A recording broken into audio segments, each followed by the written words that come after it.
In this video, I'm going to be ranking every single Invincible card from worst to best in NBA 2K25 My Team, and as of right now, there is a total of 11, technically 10 Invincible cards in the game, because there is of course the two Paul Georges, so I'm just going to be only ranking one of the Paul Georges because they are the exact same card, no differences between the free and the Pro Pass Paul George. So we'll be ranking all 10 Invincible cards here from the worst Invincible in the game at number 10, all the way up to the best Invincible at number 1.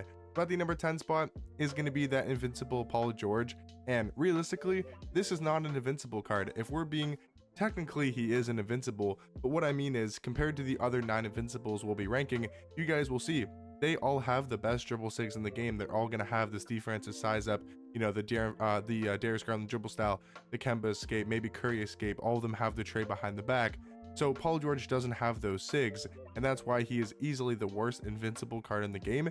And that's why when I say he doesn't really seem or feel like an actual Invincible is because of those reasons. Now, is he a great card that you can get for free? 100%. He's still a top 5 shooting guard. He is still an amazing card because of his jump shot, Pro 2 fade, and his stats and his badges. 6'8" at shooting guard is all really good. He's a top tier shooting guard, but compared to all of the best Invincibles, I do think he's the worst. Now, number 9 is going to be Invincible Jimmy Butler. I do think this card is still obviously really good.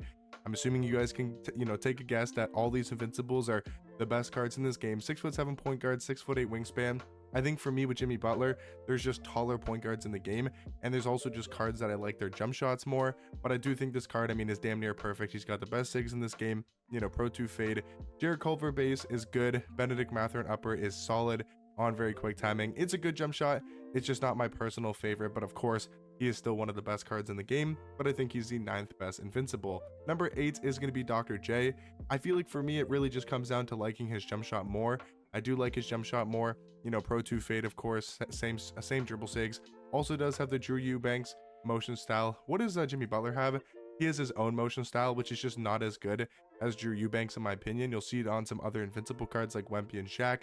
It's one of the best motion styles in this game, and it doesn't make like the world of difference, but I do think it matters a little bit when we're talking about these Invincible cards that are all of the same, just have very slight differences. Like a motion style can make a huge difference between one Invincible card compared to the other. Now, the 7th best Invincible card in this game, I do think is going to be Invincible LaMelo. 6'7" point guard, 6'10" wingspan.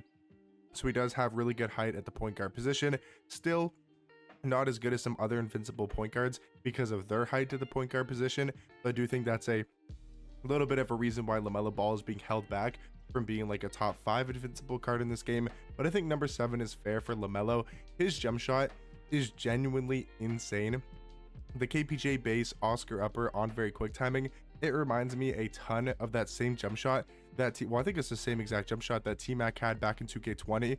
If you guys remember that Radiant T-Mac, I believe that's what said he was in the Dark Matter, and he was like the best shooting guard in this game for pretty much the entire year since he dropped. If you guys remember that Dark Matter T-Mac, his jump shot feels very similar to that, or at least it looks similar to that. Pro 2 fade, of course. He's got the Curry escape instead of the Kemba escape. I mean, it really just comes down to preference. I personally like the Kemba escape more, but it really comes down to preference. And this card's movement is just so amazing, and his jump shot is top tier. He's got Legend Deadeye, Limitless Range, Set Shot Specialist, Shifty Shooter, Dimer, Handles for Days, Lightning Launch, Pick Dodger Glove, and Challenger. I do think LaMelo is the 7th best Invincible. Number 6 is going to be Invincible Kevin Durant. I mean, mainly due to his size, 6'10" at shooting guard with a 7'5" wingspan. Again, when it comes down to not the stats, it doesn't come down to the badges. The animations are all pretty much the same. It comes down for these Invincible cards, it really just comes down to their jump shots and their height, their wingspan, their player model at a certain position. So I do think, for example, Kevin Durant is much better than Dr. J.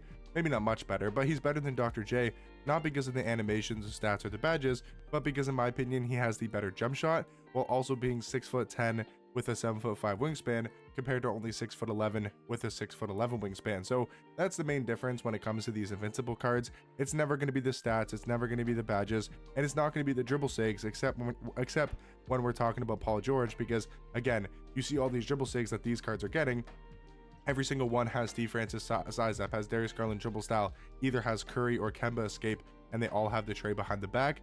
That's the big difference between Paul George and these Invincible cards.